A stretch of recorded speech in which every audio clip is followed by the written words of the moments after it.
Hi Year 8s. Today we're going to be making tomato bruschetta. This will be your first prac for the semester working from home, and I wanted to take you through some knife skills to make sure that we're nice and safe in the kitchen. So whenever we cook using knives, we want to make sure that we've got a clean chopping board and that it doesn't slip on your kitchen bench. To help you out, what you can do is to make sure that you've got a damp tea towel and you can put it underneath your chopping board and it works like a slip mat. If we're at school, we've got some specific slip mats that we put underneath our board every time we cook. Now, the other important feature of using a knife when cooking is to make sure you use the right knife for the job. So I've got a selection of knives here to show you. I've got a really small paring knife or a vegetable knife, and this is excellent for chopping small vegetables or fruits like cherry tomatoes or strawberries.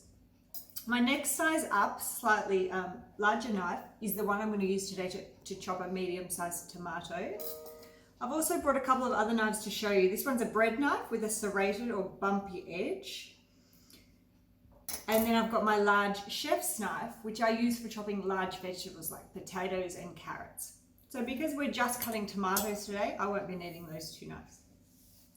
So to make bruschetta, what I've got is a beautiful wholemeal sourdough loaf that I've bought. This one's from the Beaumaris bakery in the Concourse, which is delicious, but you could use any bread you wanted, a sourdough, a panna di casa, you could use regular square white bread, whatever you've got in the cupboard. To keep you very safe for today's prac, I'm going to be just using my toaster at home, and I'm going to put 2 slices of bread in and start to toast them from now. Because I've got to do 8 slices, it's going to take a little bit of time. So I'm going to put that down, if I turn the power on, and let them cook. Okay, so in the meantime, I need to start preparing my tomatoes. So the recipe that you've got with you says 3 ripe tomatoes. So you could use these medium-sized tomatoes that I've got here. And I'm going to show you a couple of different grips. So when I've got a round vegetable on my board, I like to try and make sure that I've got a flat-sided bottom.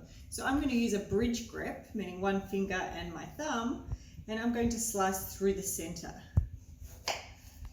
This means now that I've got 2 flat bottoms, so I can flip them over and now it's not going to roll around when I try and cut into it. So this time I'm going to use my spider's grip. So this means my fingertips all curl under and my thumb is neatly tucked behind. And I'm going to use my spider's grip to guide my knife along my knuckles with my fingers curled in so I don't cut them off. So I'm going to slice my tomato one direction, and then I am going to lay it down and I'm going to cut my tomato into small cubes.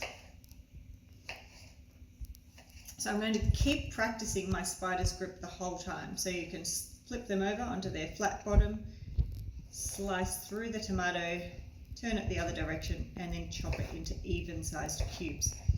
Now when we're making our bruschetta, we want it to look really lovely and nice. So you're trying to keep these tomatoes as close to the same size as possible.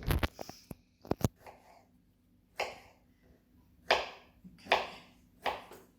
So a tomato bruschetta comes from Italy. It's an Italian, I guess, an entree that they might eat prior to eating a meal.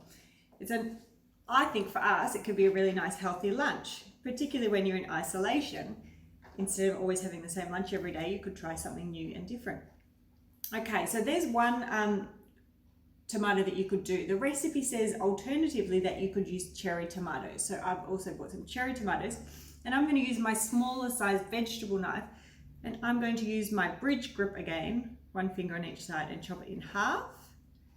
Have 2 flat bottoms so I'm nice and safe and it's not rolling around, and then chop them in half again. Now, depending on how large your cherry tomatoes are, you might like to do them even in quarters.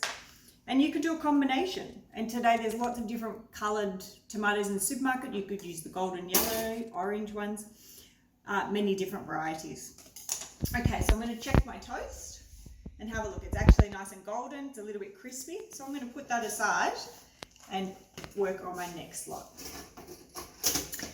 So the herb that we're going to use to go with our bruschetta today is basil. I've got this basil that I bought from the supermarket, and I'm going to just pluck off the leaves. Now if they're really big leaves, I can break them up, but I'm going to also keep some of these tiny little leaves in a separate bowl to use more as a garnish on top. Now with a herb like basil, it actually bruises quite easily, so we don't want to chop it with a knife. We're actually going to tear it with our fingers. But before I do that, I need to wash it really well. So I think that might just about do. So I'm going to take my basil over to the sink and give it a rinse in a sieve.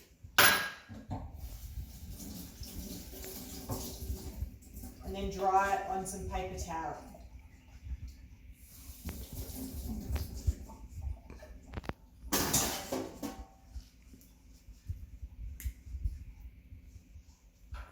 So basil's a really fragrant herb. It smells absolutely delicious, and it's a perfect match to go with our tomato. So that's a couple of toasts, and I've got my last two on the go. Okay, so with my basil, I'm going to tear up these larger leaves down into smaller pieces so that I don't bruise the basil and make it all dark and black in colour. And then to my tomato mixture, I'm also going to add some flavourings. So you can have a choice. I've got some balsamic vinegar and I've got a red wine vinegar. So you can use that as well as some olive oil. So it's a really lovely healthy lunch that you can have. Lots of vitamin C in your tomatoes. You've got the good healthy unsaturated fats in the olive oil and some vinegar, which will give us that nice flavour. Sort of an acidic flavour. Okay, so let's try. I want to do balsamic vinegar. So we're going to add 2 teaspoons, I believe, of the balsamic vinegar. 1, 2.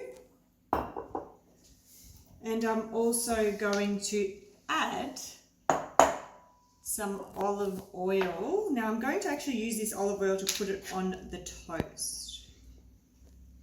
So I've got 1 tablespoon of olive oil here, and I've put it in a little bowl because it's going to help me to drizzle the olive oil over my toasts. So I've laid all my toasts down here, and I'm actually going to use this just to drizzle a little bit of oil on each one.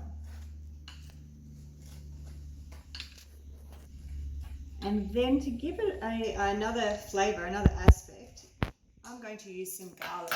So this is a bowl of garlic, the whole bowl. I'm going to use just 1 clove of garlic. So you might be able to break it. You might need to use your little knife just to pop it in there and open up the first one. So now this is 1 clove of garlic. Now when I'm going to use this garlic, actually, I'm not going to crush it. What I'm going to do is just chop it in half. So I'm using my bridge grip.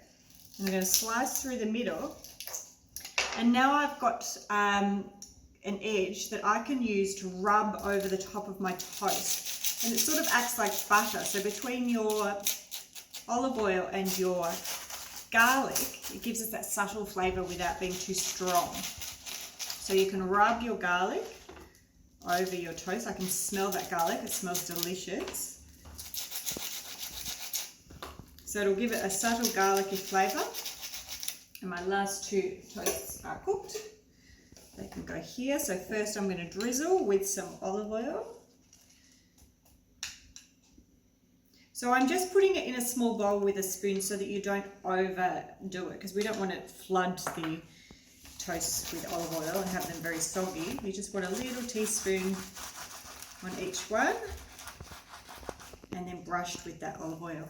Okay, so I think we're ready to stir our balsamic vinegar through our tomato and basil mixture. And then I can place a little bit of each one on the toast.